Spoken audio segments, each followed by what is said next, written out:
Un mixte de médecine moderne et traditionnelle chinoise visant à lutter contre des cancers et des maladies rares. 70 médicaments supplémentaires ont été ajoutés à l'assurance santé de base. C'est un soulagement important pour tous ceux qui souffrent de maladies chroniques ou infantiles. Grâce aux négociations du gouvernement sur les prix, leurs paiements standards seront de 60% inférieurs au prix au détail en moyenne.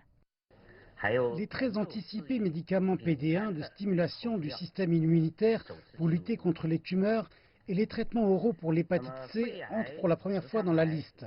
Les patients du cancer de la langue, du cancer rectal et du cancer du sein ont à présent davantage de médicaments à disposition. Certaines maladies rares ont finalement des traitements qui peuvent être remboursés par l'assurance.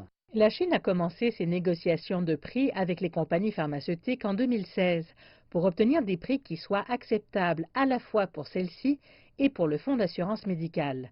L'an dernier, 17 médicaments différents contre les cancers étaient entrés dans la liste, un effort qui avait été applaudi par le public.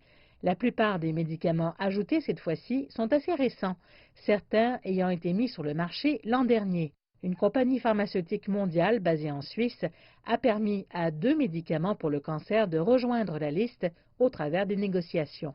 Nous sommes vraiment ravis de baisser véritablement nos prix, d'avoir achevé la négociation avec succès et de procurer nos produits aux patients. La nouvelle liste entrera en vigueur le 1er janvier prochain. Dès lors, 2709 médicaments différents seront couverts par l'assurance santé de base en Chine.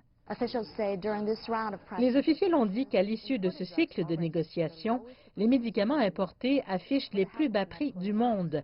Grâce à l'aide de l'assurance médicale, les patients paieront moins de 20% du prix actuel des médicaments, voire moins de 5% pour certains.